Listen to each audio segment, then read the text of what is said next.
Oi, gente! Mais uma aulinha nossa de bio e hoje nós vamos falar um pouquinho sobre embriologia, ok? Vamos começar então. Então, o que é a embriologia? A embriologia é tudo o desenvolvimento do embrião, certo? Então, vai ser a parte que a gente vai estudar todas as etapas de desenvolvimento do zigoto, certo? A partir lá da fecundação, bonitinho, vai formar o zigoto, divisões celulares e assim por diante. Esse processo de desenvolvimento de embrião, como eu falei para vocês, ele vai ser iniciado a partir da fecundação, certo? E vai terminar quando o organismo estiver totalmente formado, perfeito? O zigoto pode ter outra denominação, que ele pode ser chamado de célula-ovo, certo? E esse zigoto é a célula que resulta da fecundação entre os dois gametas, espermatozoide e o óvulo, certo? Essa fase de embrião que a gente está falando é uma fase que precede, ou seja, vem antes da fase adulta, certo? E nos animais, essa parte embriológica, essas fases da embriologia que a gente vai estudar, são muito parecidas, são muito semelhantes entre os animais, certo? Então, a fecundação costume é a fusão entre o espermatozoide, que é uma célula haploide, e o óvulo, que também é uma célula haploide. Embora haja vários espermatozoides e só um óvulo, desses vários espermatozoides que eu tenho, só um vai conseguir fecundar o óvulo, certo? Daí eu vou ter a mistura dos materiais genéticos e a formação do meu zigoto barra célula-ovo barra embrião, certo? Nesses óvulos, nessa célula-ovo que a gente está falando, existe uma substância de reserva, certo? Que a gente chama de vitelo. Então, nessa célula-ovo, certo? A gente vai ter o vitelo. O vitelo é uma substância de reserva, certo? Que serve para a alimentação desse zigoto, desse embrião, e ele é composto principalmente por proteínas e lipídios. Ele é responsável, então, pelo sustento nutricional desse pequeno indivíduo em desenvolvimento, principalmente nas fases iniciais, certo?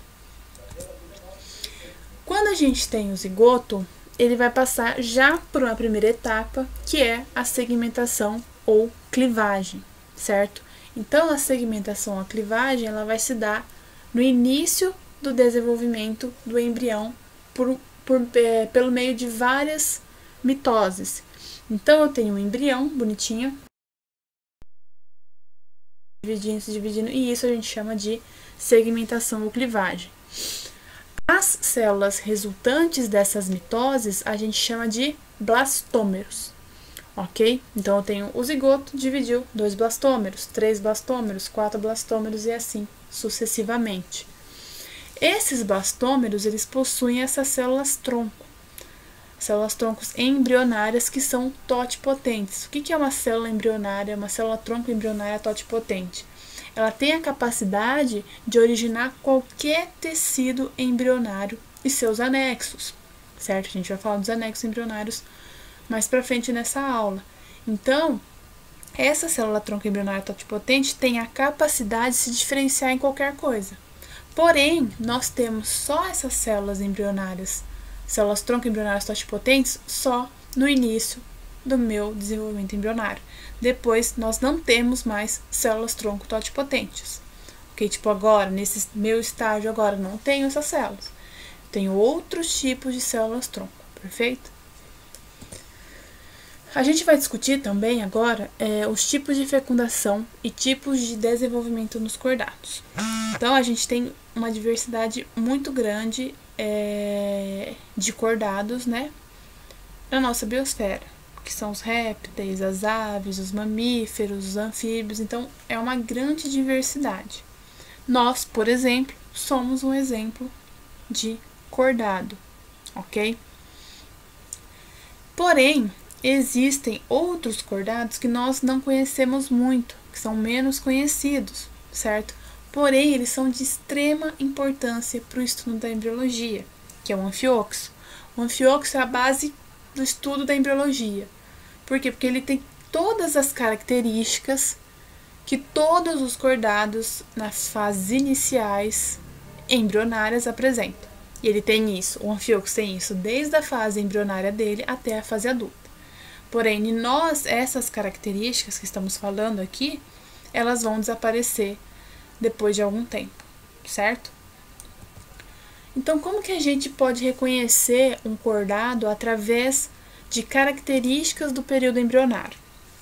Existem 4 principais características, que é a notocorda, sistema nervoso dorsal, fenda na região faringiana e cauda após-anal.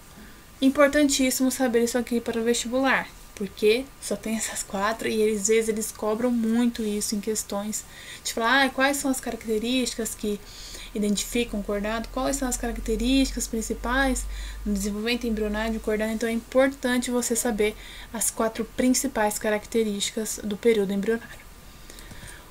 Então aqui, ó, esse negocinho, ó, isso aqui, ó, essa bagacinha aqui é o Amphioxus, ok? Então a gente tem, ó, esse amarelo, o tubo nervoso dorsal. Embaixo do tubo nervoso dorsal a gente tem esse laranjinha, que é a notocorda, certo? Aqui, ó, esse beijinho, fendas faringianas, a cauda após-anal e a musculatura segmentada. A musculatura segmentada é uma característica secundária, vocês têm que saber principalmente essas 4 que a gente acabou de falar. A maioria dos cordados atualmente é classificado como vertebrados, certo? Porque da notocorda, né, a gente tem a notocorda, essa notocorda ela vai desaparecer e vai ser substituída pela coluna vertebral posteriormente, certo? O sistema nervoso dorsal ele vai persistir em quase todos os representantes dos cordados.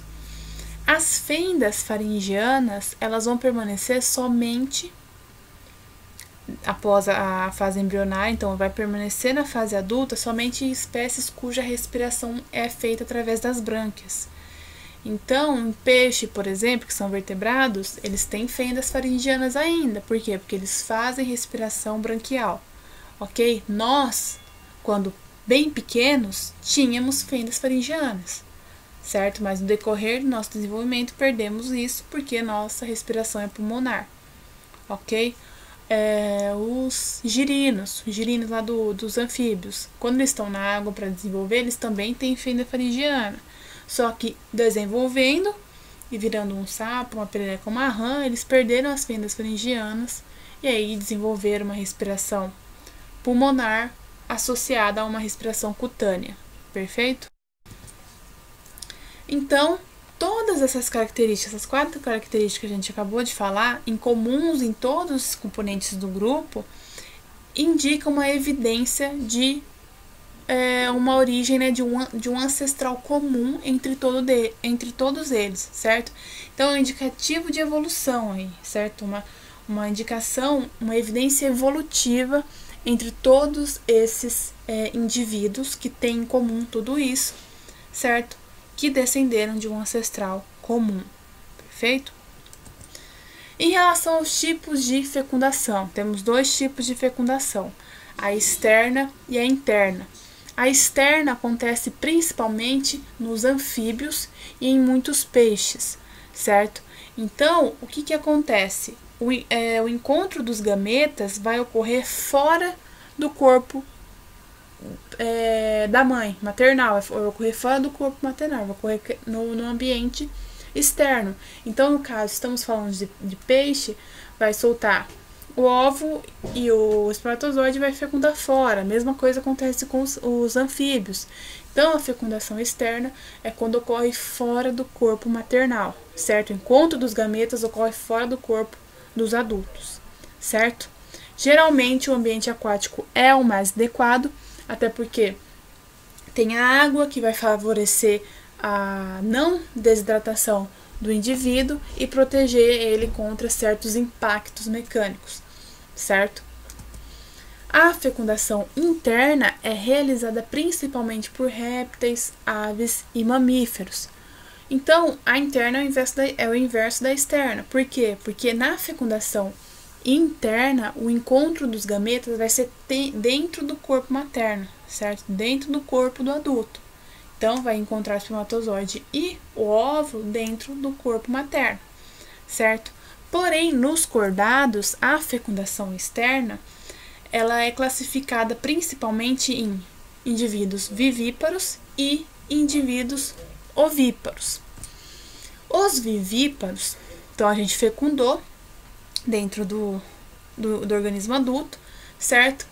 E o desenvolvimento embrionário vai ocorrer dentro do corpo adulto, do corpo da mãe, certo? Que é o que ocorre na maioria dos mamíferos. Então, vivíparos, fecundação interna, desenvolvimento do embrião no organismo materno. O ovíparo é o contrário do vivíparo. Então, o que acontece? O embrião, ele não vai se desenvolver dentro do corpo da mãe. Ele vai se desenvolver fora do corpo da mãe, porém dentro de um ovo, certo? Isso ocorre geralmente com répteis, aves e alguns mamíferos. Ah, mas qual mamífero? O ornitorrinco. O ornitorrinco é um mamífero ovíparo, certo? Em relação ao tipo de desenvolvimento, aqui eu coloquei uma explicação a mais. Vou resumir basicamente para vocês.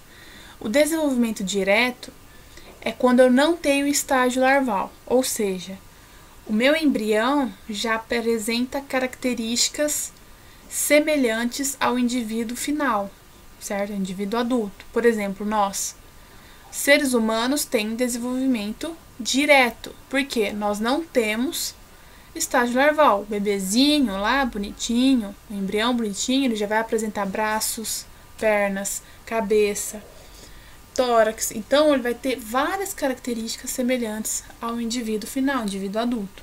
Por isso que a gente fala que é desenvolvimento direto. Eu não preciso passar por uma etapa a mais para depois apresentar características semelhantes a um adulto. É direto, eu já tenho ele bonitinho formado, ele só vai desenvolver depois, certo? Tem um exemplo aqui, a tartaruga, ó. Quando a tartaruga sai do ovo, ela já tá lá, já tem bonitinho lá todas as estruturas de uma tartaruga adulta, certo? E ela não passa por estágio larval, ela não vira uma larva, certo? Ela não vira um giro, ela não vira. Ela já tem todas as características semelhantes a um indivíduo adulto e depois ela só vai crescendo e ficando mais velha. Isso é um desenvolvimento direto. Quando a gente fala de desenvolvimento indireto, é quando ocorre os estágios larvais que eu falei para vocês. Então, no caso dos anfíbios, eu preciso passar pelo girino para depois eu ter o sapo em si, certo? Então, o girino não tem nenhuma característica semelhante a um indivíduo adulto, certo? Ele vai precisar sair dessa etapa larval para depois adquirir características de um adulto. Então, por isso que é indireto. Eu tenho uma coisa ali no meio atrapalhando isso, certo? Aqui, ó. Tá vendo? Tem os ovinhos, o embrião. Então, ó, tá vendo aqui o girino, ó? Até ele adquirir a forma de um sapo jovem e apresentar características de um sapo adulto, tem esse estágio larval. Temos um tópico que geralmente aparece muito no vestibular da Unicamp, da FUVEST, que é falar sobre tipos de ovos nos cordados. Então, a gente está falando de célula-ovo, do ovo, etc. Então, a gente tem tipos de óvulos, tipos de célula-ovo. Um desses tipos é o oligolécito. O tipo de ovo oligolécito, ele é encontrado em mamíferos placentários, como nós, por exemplo. Então, nesse ovo, a gente encontra pequena quantidade de vitelo, certo? Que a gente falou que era vitelo, que era a sustentação nutricional do zigoto. Então, é pequenininho. É bem pouca quantidade de vitelo nesse ovo do tipo oligolécito. O oligolécito ele pode ser chamado de isolécito e alécito também. Nesses ovos, a gente pode encontrar a distribuição do vitelo de forma homogênea ou heterogênea. Quando a distribuição for homogênea, ou seja, for igualitária em toda a célula ovo, a gente fala que é oligolécito homogêneo. Se a distribuição do vitelo for desigual, aí a gente fala que é um oligolesto heterogêneo, porque a divisão de vitelo naquela célula ovo é diferente, certo? Com distribuição, certo. A gente tem também os mediolécitos e heterolécitos. Então, nos oligolestos, a gente tem quase nada de vitelo, e nos mediolestos e heterolestos, que são presentes principalmente nas aves e nos répteis, mentira, não é aves, é nos anfíbios. Mediolestos e heterolestos são presentes principalmente nos anfíbios, perdão pelo erro. Eles têm uma quantidade média de vitelo quando a gente compara com o oligolesto, que não tem quase nada. Eles têm uma quantidade ali considerável de vitelos, mediolestos e heterolestos, certo? Por que essa quantidade média de vitelo? Porque é o suficiente para dar para o embrião, para que ele consiga chegar no estágio larval, certo? E consiga apresentar uma autonomia para que ele seja capaz de alcançar a metamorfose, ou seja, a fase de transformação de um girino, uma fase larval, serve para um sapo jovem, ok? Então, por isso que a gente tem uma quantidade média nos mediolestos e heterolestos, que são ovos de anfíbios. Descabeçada aí, ó, ok? Esse aqui é de répteis e aves, que é o telolesto, gigantolesto ou megalesto, que tem uma quantidade bem generosa de vitelo. Por quê? Porque esses ovos, eles ficam muito tempo fora do corpo da mãe, certo? Então, eles precisam de uma alta quantidade de substância nutricional para eles, ok? Então, eles ficam lá isolados no meio externo do organismo materno, se desenvolvendo, ok? Então, é uma grande quantidade de vitelo, só que com uma distribuição heterogênea, diferente. Uma coisa que eu queria que vocês percebessem é que o meu ovo, tanto no megalesto quanto nas outras classificações que a gente está falando, tem dois polos, ok? Quando eu falo de polo animal, é onde eu vou encontrar o núcleo do meu ovo, certo? E quando eu falo de polo vegetativo, é quando eu encontro só vitelo naquele local. Perfeito? Vamos falar agora de segmentação. Então, a segmentação que a gente falou lá no início também. Foi a segmentação clivagem, exatamente. Então, a gente tem tipos de segmentação. A gente vai começar pela segmentação total ou parcial. O que é isso? Então, a gente tem o zigoto, bonitinho lá, dividiu, gerou duas células chamadas blastômeros. Essas duas células se dividem em forma 4. Essas 4 se dividem, dão origem a 8 blastômeros, certo? Então, vai se dividindo. Nessa primeira divisão do zigoto em duas células, a gente consegue já identificar se a segmentação vai ser total ou parcial. Então, a segmentação total ou holoblástica, que ela tem esses dois nomes, ela pode ser caracterizada dessa maneira aqui na figura. Ela vai ser caracterizada pela divisão inteira do ovo, certo? Vocês estão vendo, ó? O anfíoxo, ó, dividiu inteirinho, tá vendo, ó? O mamífero dividiu inteirinho também. O anfíbio dividiu inteirinho, certo? Então, a segmentação total holoblástica divide o ovo por inteiro, gerando dois blastômeros separadinhos, bonitinhos, uma segmentação total, certo? Aonde ocorre, em que tipo de ovo ocorre a segmentação total? Em ovos oligolestos e heterolestos. Oligolestos, mamíferos e anfíoxo, certo? E heterolestos, nossos queridíssimos anfíbios. A segmentação parcial ou meroblástica. Essa segmentação parcial ou meroblástica, ela vai ocorrer apenas em um local do ovo, certo? Apenas numa parte do ovo.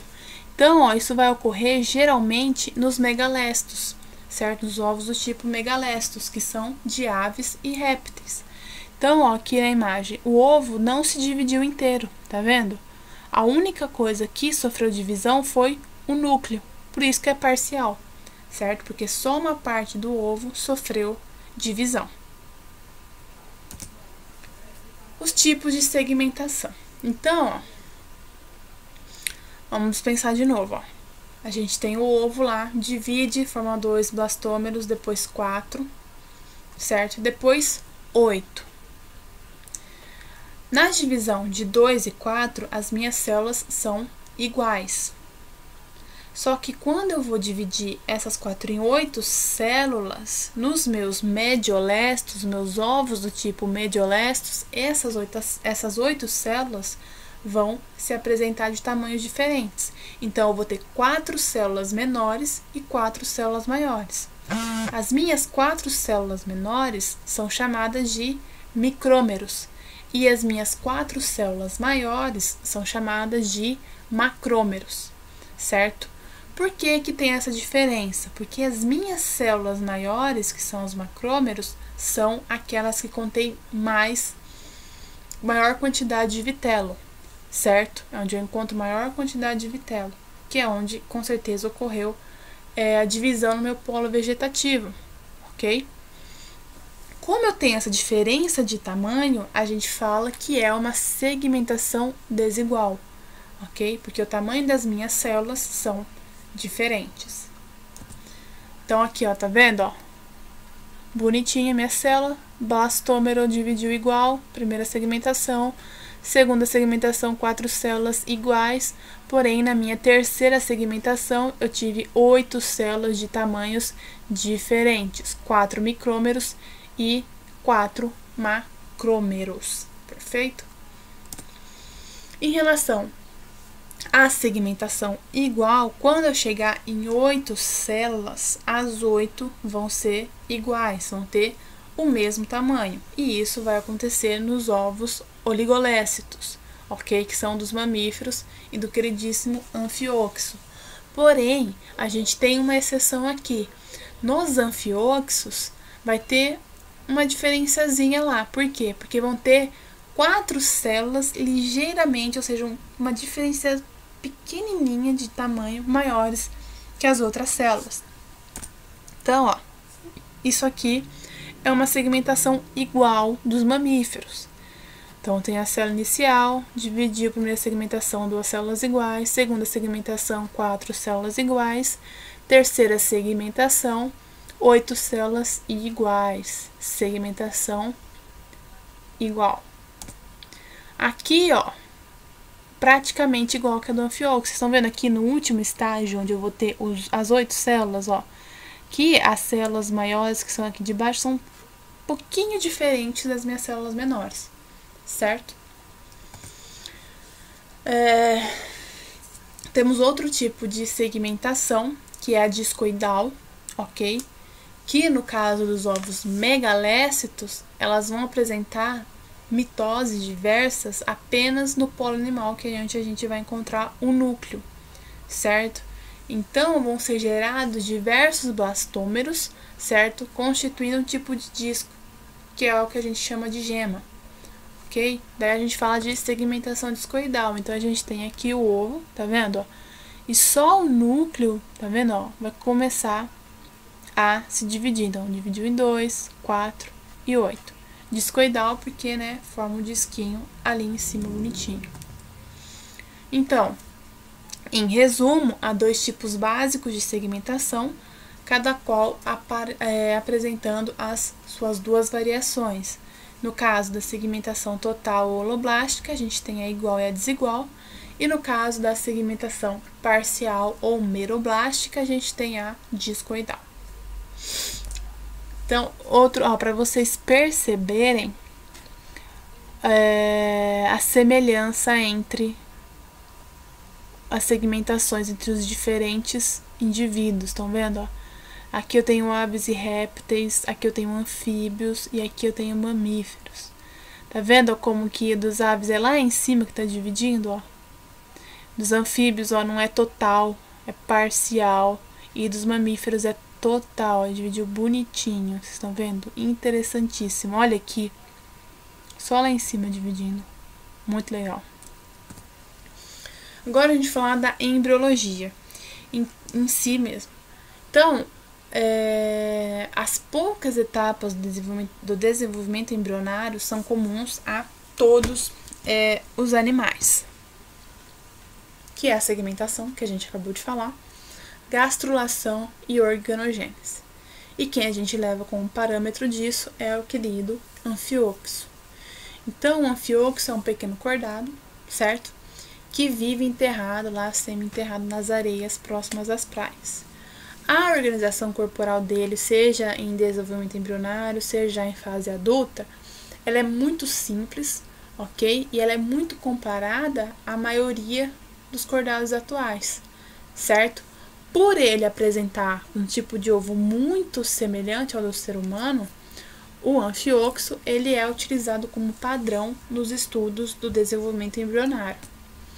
Então, na vida adulta, o anfíoxo vai apresentar a notocorda resistente. Cadê? Vamos ver a notocorda aqui, ó. Esse fiozinho marrom aqui, ó, que é um tubinho resistente, certo? Redondinho. Temos o sistema nervoso dorsal, que é o branquinho aqui, ó, ok? A cauda pós-anal. E a musculatura segmentada, que é... Cadê ela? Tá aqui, ó, aqui embaixo. Aqui são as fendas faringianas, certo? Fendas faringianas, musculatura segmentada. Essas características, fendas faringianas, tubo neural dorsal, notocorda, cauda pós-anal e musculatura segmentada, elas ocorrem apenas nos cordados atuais e somente nas fases embrionárias, certo? Os ovos do anfíoxo, lembram na classificação, são oligolestos, com distribuição heterogênea do vitelo, certo? E sua segmentação é total e desigual. Então, a gente vai discutir agora a formação, né, a sequência do desenvolvimento embrionário de mórula a neurula. A neurula é o último estágio, certo? Então, ó, aqui eu tenho um escrito, certo? Para vocês tentarem entender depois a figura, que vai estar aqui, certo? Então, ó, eu tenho meu zigoto ou célula-ovo, certo? Que vai sofrer a primeira segmentação, a primeira mitose.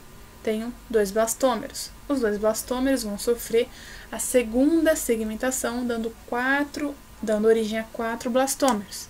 Esses 4 blastômeros vão sofrer uma divisão perpendicular, ok? E dar origem a 8 blastômeros, ok?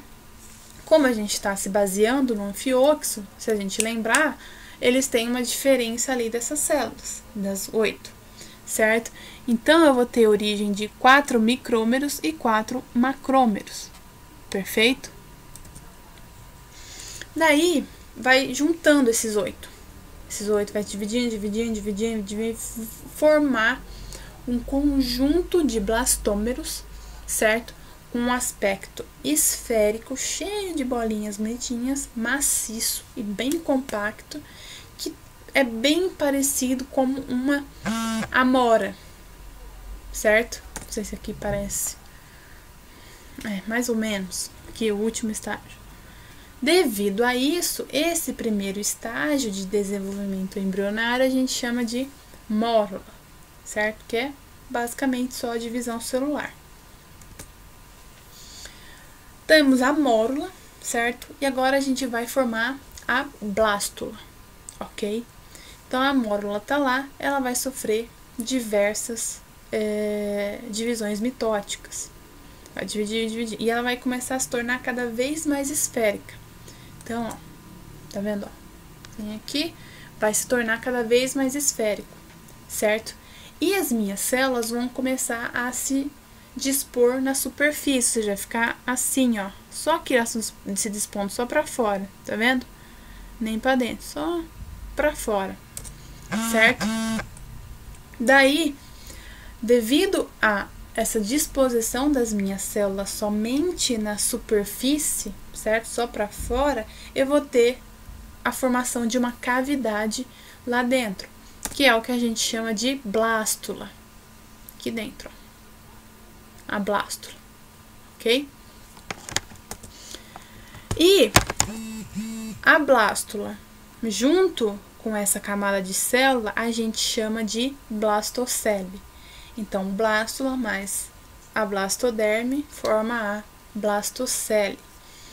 Então, ó, se vocês perceberem outro detalhe, os meus micrômeros ainda continuam aqui e os meus macrômeros ainda continuam aqui. Então, eu tenho micrômeros na parte superior e macrômeros na parte inferior.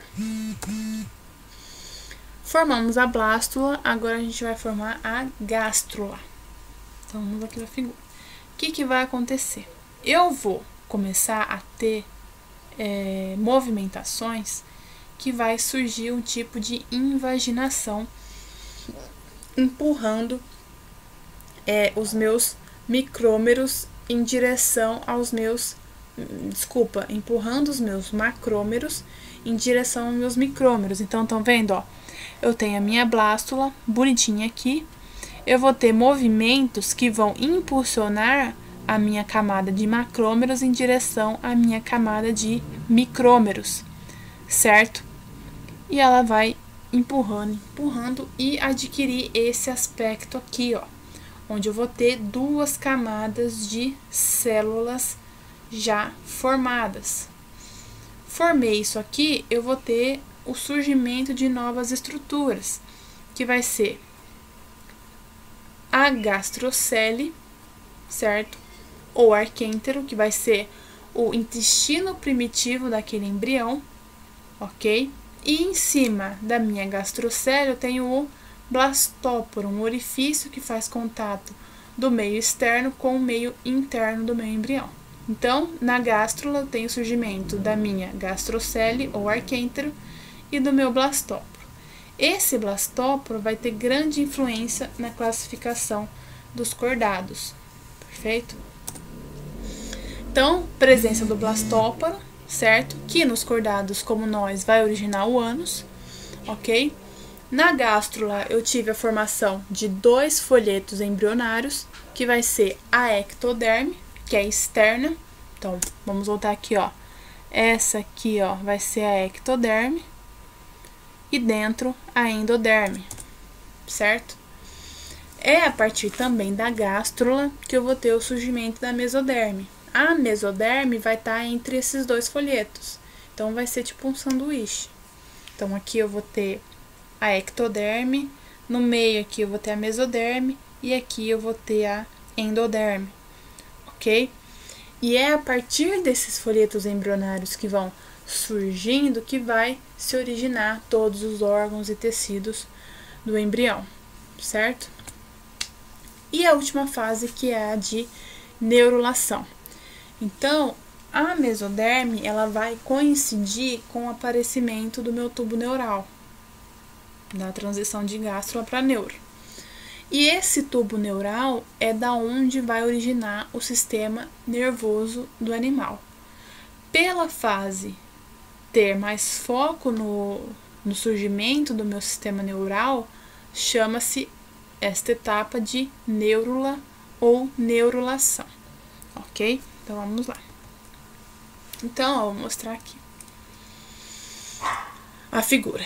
Então, ó, fechou, tudo bonitinho. Então, a gente tinha lá o arquêntero, o blastóporo, fechou. Formou essa bolinha aqui, ó. Então, o que vai acontecer? Aqui em cima, que eu tenho a minha ectoderme, vai sofrer um achatamento, certo? Achatei. E formou a minha placa neural, certo? Essa placa neural aqui, ela vai começar a sofrer dobras. Então, ela vai começar a se encurvar para dentro. Ó, tá vendo que ela já tá sofrendo uma curvinha aqui, ó. Então, essa placa neural, ela vai começar a sofrer dobras para dentro e formar o sulco neural. Aqui, ó. Formei o sulco neural. As pontas que vão sobrar aqui abertas, elas vão se fundir em cima e fechar esse sulco neural, ok? Esse sulco neural formado, ele também vai fundir suas extremidades e dar origem ao bendito tubo neural. Então, formamos o tubo neural, certo? Então, o que a gente pode observar? Vocês estão vendo que o azul, ó, é a ectoderme, que deu origem ao sulco neural e posteriormente ao tubo neural. Então, a gente consegue deduzir que todo o nosso sistema nervoso se origina a partir da ectoderme. Perfeito? Agora a gente vai para outra parte, que é a camada que reveste o intestino primitivo, que é essa rosinha aqui, ó. Essa parte rosinha aqui vai dar origem a duas estruturas importantíssimas. Então, ela também vai começar a sofrer curvaturas, certo? Como a gente está percebendo aqui, e dá origem à notocorda e aos somitos. A notocorda, nós sabemos que vai ser uma estrutura lá resistente e tubular. E ela vai se formar acima do arquêntero, que é lá o nosso intestino primitivo. Então, esse amarelo aqui, ó, é o arquêntero. E ela formou bem em cima do meu arquêntero, perfeito? Ela, então, vai ser responsável pela sustentação do meu embrião. Os meus somitos também vão ter origem mesodérmica, certo? Que são essas cavidades aqui, ó, que estão nas laterais. É a partir dos somitos que eu vou ter o meu celoma, certo? A minha cavidade celomática. É dentro dele que eu vou ter a maioria da formação dos meus órgãos e estruturas. Então, é dentro dele que eu vou ter formado vários tecidos do meu embrião e várias estruturas do indivíduo em desenvolvimento, certo? Então, a camada de células que reveste os somitos é a mesoderme, que é o rosinha, certo? A mesoderme. A notocorda, os somitos e todas as estruturas que vão se originar a partir deles têm origem mesodérmica. As pontas do intestino primitivo, então, ó, vai sair tudo isso aqui, ó, vai ficar essas pontas amarelas tudo aberta lá. Elas vão se fundir, certo? Vão se fechar e vai continuar o intestino primitivo, o arquêntero do embrião, certo? O revestimento interno e todas as estruturas que derivam do intestino primitivo possuem origem endodérmica. Então, esse amarelo aqui, ó, representa o folheto endoderme. Então, vamos lá, ó. O azul, ectoderme. O rosinha, ó, que tá entre os dois, tá vendo? O rosinha é a mesoderme e o amarelinho é a endoderme, certo? Então, terminamos. Outra etapa importante é a organogênese. A organogênese vai ser o processo pelo qual vai ocorrer a formação de todos os tecidos e órgãos de um novo organismo, a partir desses 3 folhetos embrionários que a gente acabou de falar. Então, a gente parou na forma de neurula, e é a partir daqui que vai começar a formar todos os órgãos. Então, da ectoderme, além do sistema nervoso, vai sair a epiderme, que é a pele, os anexos da epiderme, que é pelo, unha, esmalte do dente, certo? Também vai sair o encéfalo, a medula espinal, os nervos. Da mesoderme, que vai originar da mesoderme? O esqueleto, nosso sistema ósseo, a musculatura, o sistema genital, o rim. E na endoderme vai ter mais variações ainda. Então, vai ter o revestimento interno do canal digestório, então do estômago, todo o revestimento interno do estômago, as glândulas anexas do nosso sistema digestório, que é o pâncreas, o fígado, todo o nosso sistema respiratório também tem origem endodérmica, e a nossa bexiga. Então, se eu falei muito rápido, não deu para anotar, para o vídeo e dá uma bela analisada nessa imagem que é de extrema importância, certo? Agora a gente vai dar uma classificada nos animais. Então, os animais, os cordados que a gente está falando, eles podem ser classificados em diblásticos e triblásticos. Quando a gente fala de... E essa classificação agora é de acordo com os tecidos embrionários que a gente está falando agora. Então, quando eu tenho um animal diblástico, é aquele que vai ter apenas 2 folhetos embrionários germinativos. Ou seja, ele só vai apresentar ectoderme e endoderme. Por exemplo, os quinidários, que são as águas-vivas, certo? As águas-vivas apresentam somente esses 2 folhetos embrionários, por isso que a gente classifica ela como diblástico. No caso dos animais que apresentam os 3 folhetos embrionários, ou seja, endoderme, ectoderme e mesoderme, a gente chama esses animais de triblásticos. Ou seja, quem são esses animais triblásticos? Os plateumintos, nemateumintos, anelídeos, artrópodes, os moluscos e os cordados. Nós, seres humanos, somos triblásticos. Além disso, a gente falou do celoma, que vem lá do somito, certo? Essa cavidade é onde vai abrigar todos os nossos órgãos, certo? E a partir do celoma, a gente também consegue classificar os animais. Mas essa classificação a partir do celoma, a gente só aplica nos triblásticos. Por quê? Porque só os triblásticos têm a mesoderme, e é da mesoderme que se origina o celoma, certo? Os diblásticos não têm a mesoderme, então eles não vão ter o celoma, perfeito? Então, os triblásticos podem ser classificados como acelomados, pseudocelomados e celomados. Os acelomados, eles têm a mesoderme, só que eles não têm a cavidade, eles não têm celoma, certo? Daí a gente tem como exemplo os plateumintos, certo? Os pseudocelomados, eles têm a mesoderme, certo? Só que eles não têm uma cavidade 100% formada. Por isso que fala que é pseudoceloma, é um falso celoma. Parece um celoma, mas não é, certo? Como exemplo, a gente tem os nemateumintos. E por fim, os celomados, que tem o celoma verdadeiro, totalmente delimitado lá, formado pela mesoderme, bonitinho, bem evidente, certo? Que nós damos como exemplo nós mesmos, mas tem outros exemplos, os anelídeos, os artrópodes, os moluscos e nós. Aí a gente tem figuras para ilustrar melhor, ó, tá vendo? Ó? Então a gente tem o mesoderma, o endoderma e o ectoderma. Vocês estão vendo que no mesoderma a gente não tem cavidade nenhuma nos acelomados, ó. Aqui, ó, nos pseudocelomados, a gente tem o mesoderma. Só que essa cavidade, tá vendo, ó, ela não é totalmente delimitada pelo mesoderma. Vocês estão vendo que ela tá diretamente em contato com o endoderma, ó, certo?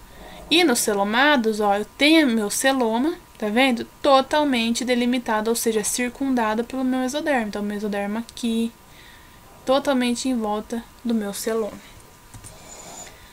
Os triblásticos podem ser classificados também através do blastóporo, onde a gente tem blastóporo na parte de blástula, certo?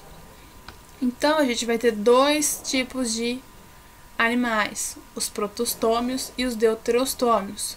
Os protostômios são organismos onde o blastóporo dá origem primeiramente à boca, certo? Então, aquela cavidadezinha lá vai dar origem à boca nos animais protostômios. Quem são protostômios? Anelídeos, artrópodes e moluscos. Em relação aos deuterostômios, esse blastóporo ele não vai dar origem primariamente à boca, vai dar origem ao ânus. Por exemplo, nós seres humanos, somos deuterostômios, ok? Então, aqui, ó, um esqueminha, certo? Para vocês verem os protostômios e dos deuterostômios. Tem equinodermos ali. Eu não sei se todo mundo sabe, mas os equinodermos são, por exemplo, as estrelas do mar. Um exemplo bem conhecido. Então, aqui a gente tem outra classificação, classificando os triblásticos em acelomados, pseudocelomados e celomados. E a classificação de protostômios e deuterostômios só cabe aos celomados, ok? Aí a gente parte para os anexos embrionários. Então, esses anexos embrionários a gente vai aplicar principalmente ao ovo da galinha, ao ovo do réptil. E aí a gente pode formular algumas questões perante a essa estrutura foda. Então, Então, a gente tem o ovo lá, com o embrião lá dentro, a gente pensa, mas como que o embrião consegue se alimentar dentro do ovo se não tem lá contato parental com a mãe? Como que ele vai respirar oxigênio? Onde ele faz cocô, xixi? Onde libera suas excretas? Certo? Será que o ovo, em contato direto com o sol, ele não consegue desidratar, ficar sem água? Então, todas essas questões, os anexos embrionários conseguem responder. Então, essas estruturas, os anexos embrionários, são produzidas pelo embrião, certo? E só são utilizadas durante o seu processo de desenvolvimento. Depois que nasce, as estruturas são descartadas, porque eles já têm uma autonomia, eles não precisam mais dessas estruturas. Existem 4 anexos embrionários que a gente vai ver agora. Então, a vesícula vitelínica é onde vai armazenar o vitelo, que a gente viu que é vitelo, que é uma substância rica em proteínas e lipídios. Essas proteínas são importantes para o desenvolvimento da massa, da biomassa do meu embrião, e esses lipídios servem como uma reserva energética para ele, certo? A vesícula vitelínica está ligada diretamente no tubo digestório do meu embrião, o que facilita a absorção do material nutritivo. O alantoide, ele vai armazenar as excretas do meu embrião, no caso de aves e répteis, o ácido úrico, certo? Essa estrutura, o alantoide, ele se junta com o córeo e forma o alantocóreo, certo? O qual vai se manter em contato com a casca e vai ser responsável pelas trocas gasosas entre o embrião e o meio externo, ok? O alantoide também absorve o cálcio da casca, o que vai resultar no enfraquecimento dessa casca e facilitar a saída do filhote no momento do nascer desse indivíduo, certo?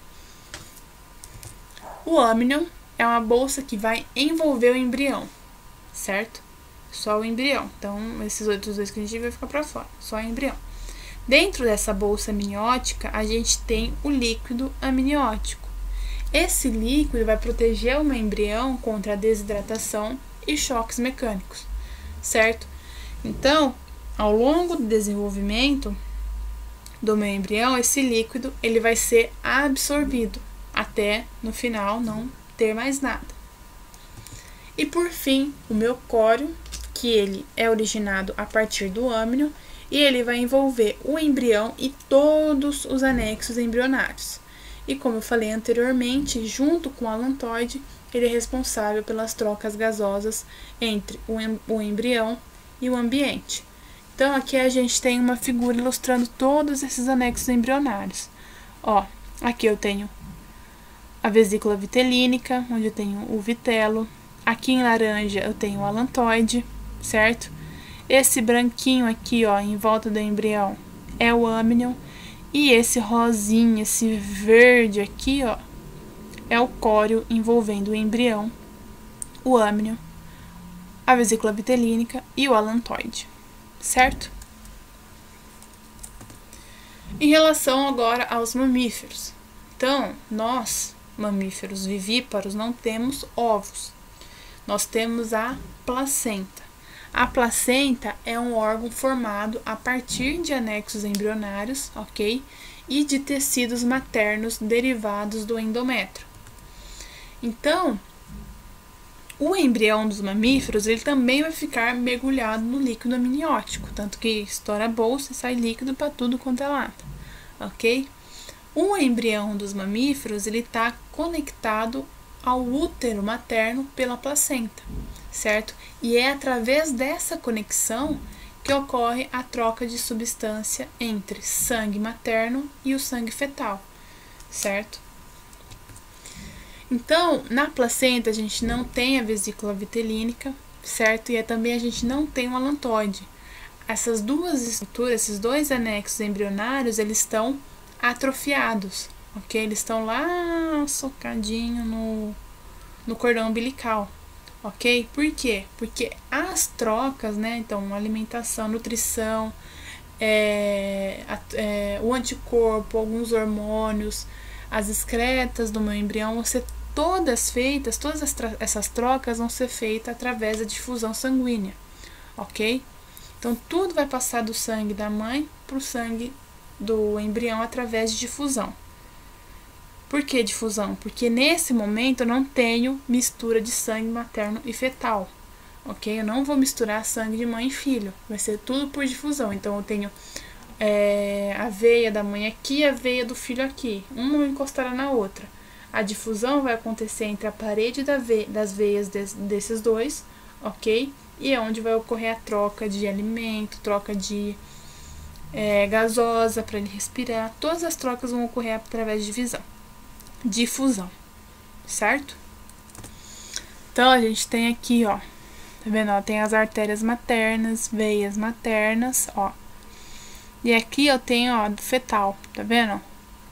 Fazendo todas as trocas através das paredes dos vasos sanguíneos, ok? Então, a gente consegue concluir que todos os anexos embrionários estão presentes desde lá dos répteis até os mamíferos, mesmo que atrofiados, ok? Só que em nós, nem todos estão totalmente desenvolvidos. Como eu falei, eles estão lá escondidinhos, né, pequenininhos, no cordão umbilical.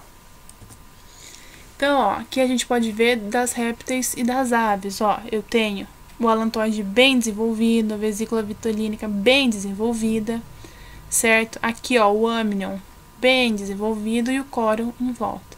Se a gente vê nos mamíferos placentários que somos nós, ó, tanto a vesícula vitolínica quanto o alantoide, ó, estão atrofiados, ó, aqui no cordão umbilical do embrião.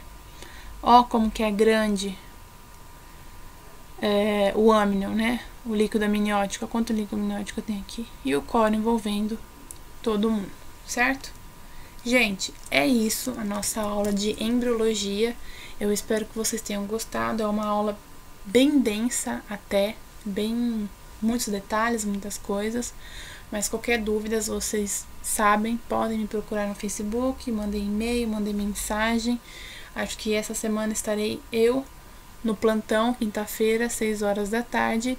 Possivelmente vamos tentar uma nova plataforma, que vai ser o Google Meet. Eu espero que dê certo. E é isso. Tem os exercícios no final do slide. Tem o gabarito também. Postarei o material complementar. Postarei a lista de exercícios também. E qualquer dúvida, me procurem. Bons estudos e até a próxima aula.